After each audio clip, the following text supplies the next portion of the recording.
देखिए, अगर आपका कोई भी कार्य नहीं हो पा रहा, लाख आप प्रयास कर रहे हैं, उसके बावजूद भी आपको सफलता नहीं मिल रही है, आपके कुंडली बार-बार आप दिखाने के बावजूद भी आपके ग्रह नक्षत्र आपके फ़ेवर में नहीं है, तो आज मैं एक ऐसा सटीक उपाय बताने जा रहा हूँ, जिसको अगर आप कर लेते हैं, तो आपकी इच्छा धीरे-धीरे पूर्ति हो जाएगी। करना क्या है, आपको मैं सिद्ध कुंजी का स्रोत जो है, ये जो किताब है दुर्गा सप्तशती का, इसमें एक पाठ है, इसको जब भी मौका मिले, आप समय निकाल के दिन भर में कम से कम एक बार या फिर रात के सोने के दौरान मेरा ये वीडियो देख लें। यकीन मानिए, विश्वास रखिए, आपकी कोई भी इच्छा हो, ज़रूर पूरी होगी और उसमें माता दुर्गा आपका सहयोग करेंगे।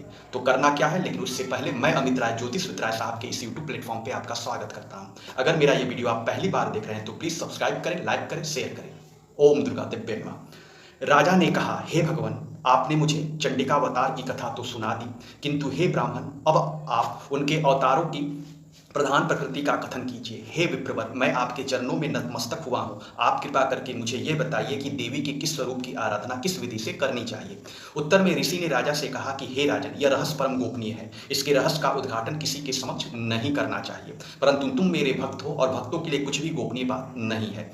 त्रिगुणात्मिका परमेश्वरी महालक्ष्मी ही सबका मूलभूत कारण है। वे ही दृश्य तथा अदृश्य रूप में संपूर्ण विश्व को व्याप्त करके स्थित है। हे राजन, वे अपनी चार भुजाओं में क्रम से बिजोरे का फल, गदा, ढाल और पान पात्र लिए हैं। उनके मस्तक पर नागलिंगम तथा योनि आदि वस्तुएं शोभित रहती है। उनकी कांति तप्त होने के सदृश है। उनके आभूषण भी तप्त स्वर्ण निर्मित ही है। उन्होंने अपने तेज से इस शून्य जगत को व्याप्त कर रखा है। इस समस्त विश्व को शून्य में देखकर केवल तमोगुण रूप उपाधि के द्वारा देवी महालक्ष्मी ने एक अन्य प्रकार का श्रेष्ठ रूप ग्रहण कर रखा है। उस रूप की उत्पत्ति एक नारी रूप में हुई है, जिसके शरीर की आभा निखरे हुए काजल की तरह ही काले रंग की थी। उस आकृति का श्रेष्ठ मुख दाढ़ों से सुशोभित था। नेत्र अत्यंत विशाल तथा कटिछिड़ थी। उनकी चार भुजाओं में क्रम से ढाल, तलवार, प्याला और खंडित मुंड शोभायमान था। उनके वक्ष स्थल पर कबंध, शरीर का मुंडहीन अंशधर तथा मस्तक पर मुंड मालाएं थी।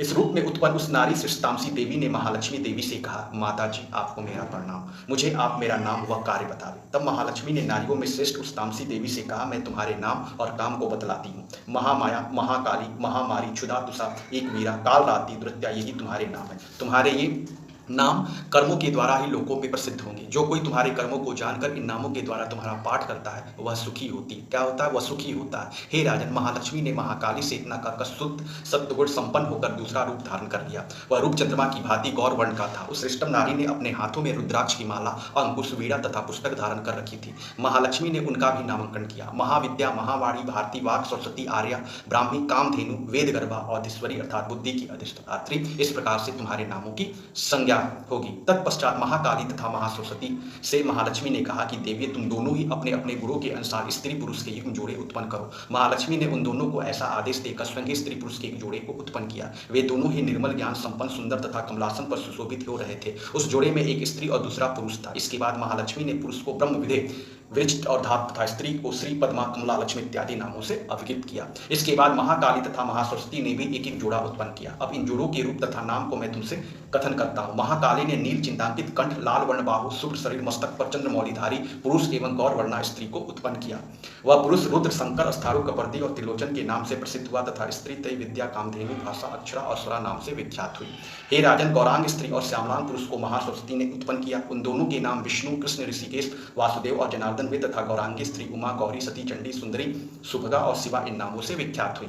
इस प्रकार तीनों युवतियां उसी क्षण पुरुष वेश में परिवर्तित हो गई। इस रहस्य को केवल ज्ञानी लोग ही समझ सकते हैं, किंतु अज्ञानी जन नहीं जान सकते। हे राजन, महालक्ष्मी ने त्रैविद्या रूप सरस्वती को ब्रह्मा के लिए वरदानी, गौरी को रुद्र के निमित्त तथा लक्ष्मी को वासुदेव के लिए पत्नी रूप में अर्पित कर दिया। इस प्रकार सरस्वती के साथ मिलकर ब्रह्मा जी ने चराचर ब्रह्मांड की सृष्टि की और परम पराक्रमी भगवान रुद्र ने गौरी के साथ मिलकर उसका भेदन किया। हे राजन, उस ब्रह्मांड में परम तत्व आदि कार्य समूह पंचभूतों से मिलकर स्थावर जंगम रूप इस जगत की उत्पत्ति हुई। तदंतर भगवान विष्णु ने लक्ष्मी के सहयोग से सृष्टि का भरण पोषण किया और प्रलय काल में शिव ने गौरी के साथ मिलकर विश्व का संहार कर डाला। हे महाराज, सत्य, सत्यमयी तथा संपूर्ण तत्वों की अधिष्ठात्री देवी महालक्ष्मी है। वे ही निर्गुण और सगुण रूप में अनेक नामों को ग्रहण करती हैं। इन महालक्ष्मी का निरूपण सगुणवाचक, सत्य, ज्ञान, चित्त, महामाया आदि नामों के द्वारा करना उचित है। केवल महालक्ष्मी नाम से या किसी अन्य प्रत्यक्ष प्रमाण के द्वारा उनका वर्णन करना नितांत असंभव। इस प्रकार प्रधानिक रहस्य समाप्त हुआ। इसमें माता लक्ष्मी, माता सरस्वती, भगवान भोलेनाथ, माता पार्वती, माता दुर्गा, माता भगवान विष्णु सभी का एक वर्णन किया गया। कुछ नहीं करना है। अगर आपका कोई भी कार्य, जिस भी कार्य में आप हाथ डालते उसमें आपको सफलता नहीं मिलती, तो यकीन मानिए, विश्वास के साथ आप दिन भर में या फिर रात के सोने के दौरान मेरा ये वीडियो इस बार सुन लें। यकीन मानिए, आपको जरूर सफलता मिलेगी। और जिस भी कार्य में आप डालते, हाँ, कर्म करते रहें। कर्म करेंगे, विश्वास बना रहेगा। विश्वास के साथ ये जो मैंने बखान किया ये सुने और इतने देर तक आप हमारे इस चैनल पर बने रहें, इसके लिए बहुत बहुत धन्यवाद।